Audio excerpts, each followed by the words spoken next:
Lionel Messi 2023 ബാഴ്സലോണയിലോട്ട് തിരിച്ചു വരാൻ വേണ്ടി ഓൾമോസ്റ്റ് എല്ലാം റെഡി ആയിരുന്നു. ആരാണ് പറയുന്നത്? ബാഴ്സലോണയുടെ അന്നത്തെ കോച്ചായിട്ടുള്ള സാവി ഹെർണാണ്ടസ് ആണ് പറയുന്നത്. പക്ഷേ ഹൂ റിജക്റ്റഡ് ദാറ്റ്? ആരാണത് വേണ്ടെന്ന് പറഞ്ഞത്? യുവാൻ ലപ്പോട്ട ഇപ്പോൾ ഇലക്ഷനൊക്കെ കഴിഞ്ഞ് വീണ്ടും ബാഴ്സലോണ പ്രസിഡന്റ് ആവാനുള്ള എല്ലാ തയ്യാറെടുപ്പിലാണ് പുള്ളി ഉള്ളത്. പുള്ളി അന്ന് ചെയ്ത കാര്യം ഇപ്പോൾ ബാഴ്സലോണ ഓഡിയൻസിന് പലർക്കും അത് അക്സെപ്റ്റ് ചെയ്യാൻ പറ്റുന്നില്ല. പലരും യുവാൻ ലപ്പോട്ടയെ താൻ എന്തിനാണോ അത് ചെയ്തത് എന്നുള്ള രീതിയിലൊക്കെ പലരും സംസാരിക്കുന്നുണ്ട്. പക്ഷേ ഇതെൻ്റെ ഒരു അഭിപ്രായമാണ്. യുവാൻ ലപ്പോട്ട ചെയ്തത് കറക്റ്റ് കാര്യമല്ലേ? ടു ബി ഫ്രാങ്ക് പറയാമല്ലോ. കാരണം മെസ്സി എത്ര നാളിങ്ങനെ ബാഴ്സലോണയെ ക്യാരി ചെയ്ത് പോവും.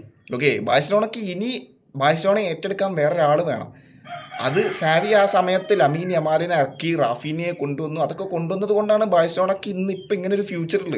അന്ന് മെസ്സി വന്നിരുന്നു എന്നുണ്ടെങ്കിൽ വീണ്ടും ലയണൽ മെസ്സി ബാഴ്സലോണയെ ക്യാരി ചെയ്ത് കൊണ്ടെടുക്കുമായിരുന്നു. റൊണാൾഡോ കൂമൻ, അതായത് സാവിയുടെ മുമ്പുണ്ടായിരുന്ന കോച്ച് പറഞ്ഞിരുന്നു മെസ്സി പലതും ബാഴ്സലോണയത് മറച്ചു വെക്കുകയാണ്. അങ്ങനെയല്ല, ബാഴ്സലോണയുടെ പല ഫിനാൻഷ്യൽ സിറ്റുവേഷനും ബാഡ് സിറ്റുവേഷനും മറച്ചു വെക്കുന്നത് മെസ്സിയാണ്. മെസ്സി ആ ഒരു പെർഫോമൻസ് കൊണ്ട് ആ ഒരു സാധനത്തെ അവിടെ മറച്ചു വെക്കുകയാണ്. പക്ഷേ മെസ്സി പോയതിന് ശേഷം അതെല്ലാം എക്സ്പോസ്ഡ് ആയി.